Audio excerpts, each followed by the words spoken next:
Well, we have just organized this week a Vote Yes for Our Children campaign, and I think you'll be seeing a lot of information. We're going to be making sure that folks understand, have the answers to the questions that are out there, and also that they're understanding the benefits of school unification and what can happen in educational outcomes around communities that and school systems about our size where unification, in fact, has taken place.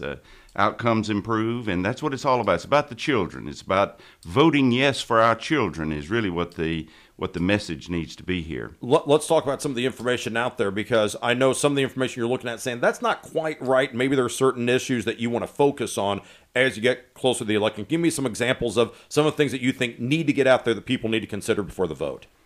Well, there's a lot of misinformation out there, and I think that needs to be clarified. This is not about selling the stadium. This is not about teachers losing their job.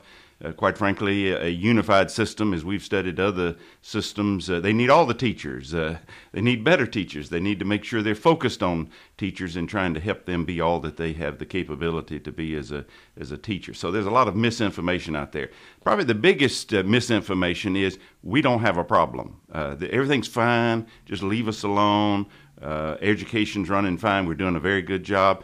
Quite frankly, educators in our community, both in the city school and the county school, are working very hard to do the best they can with what they've got to deal with. With the hand that they've been dealt, they're working real hard. But the facts of the case are, the absolute facts of the case are, outcomes are unsatisfactory. The Chamber has been saying for, 4 or 5 years, we do not have a qualified workforce. They've taken surveys of the business community. 80% of the businesses in this community say we do not have a qualified workforce. You look at the almost any way you want to measure it: test scores, graduation rate, AYP. Valdosta High School, for example, has been 5 years without making AYP. This is one of the minimum methods of measurement of educational outcomes and school performance. We've been 5 years and have not made AYP, which is annual yearly progress, as you know, Frank. Lowndes County system did not make AYP this year. So these are standards that are set that are kind of minimum standards, and we aren't reaching up to that. Graduation rates. Quite frankly, in our state, this is not just a local problem either, Frank. In our state, graduation rates are around 60% in this state. We, as a community, when you combine the city and the county, we're below average.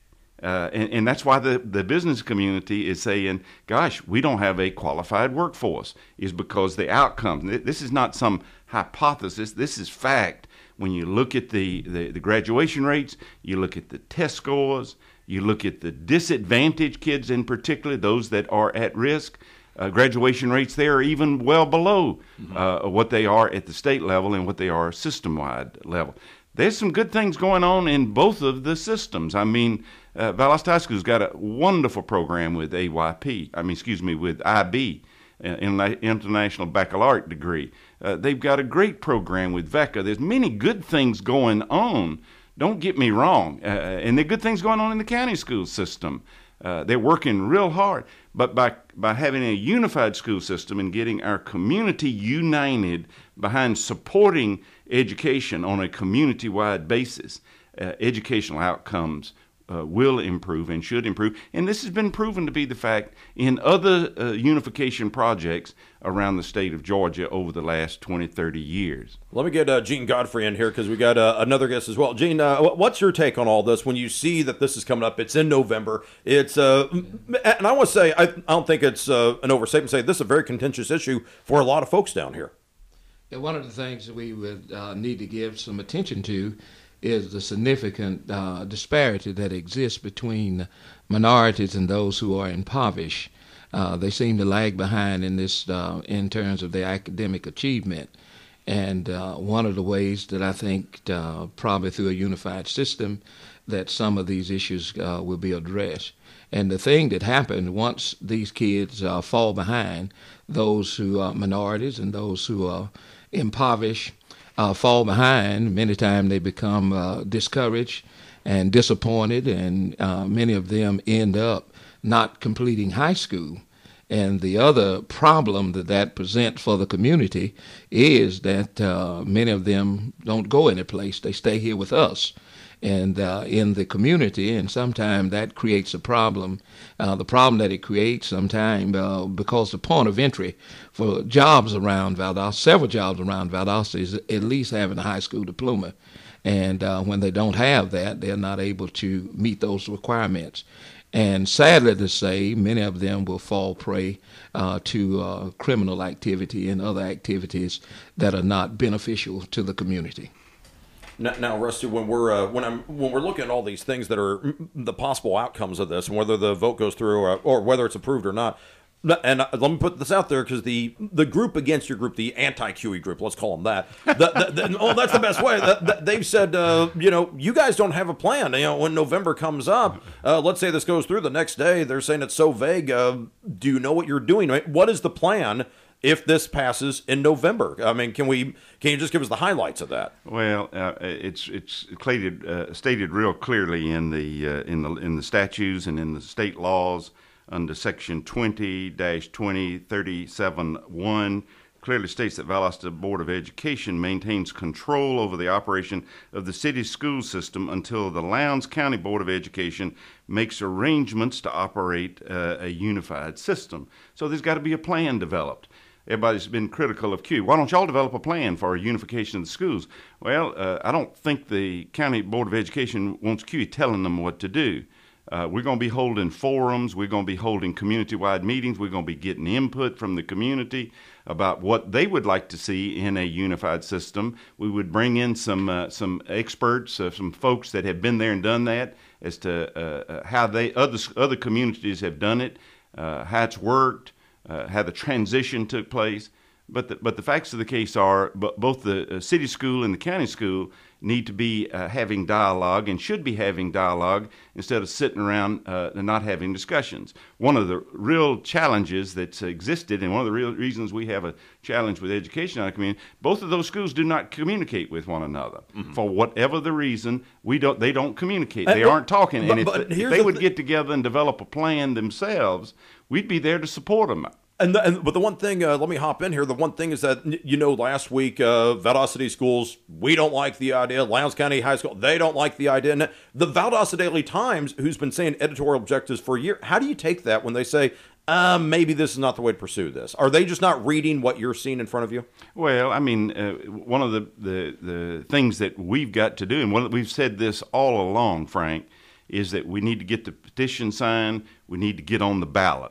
And our community deserves to have a community-wide discussion on this topic over the next 60 days to where everybody can understand the facts. I mean, that's what we've said all along. We haven't said that we got all the facts but before we get the petition signed.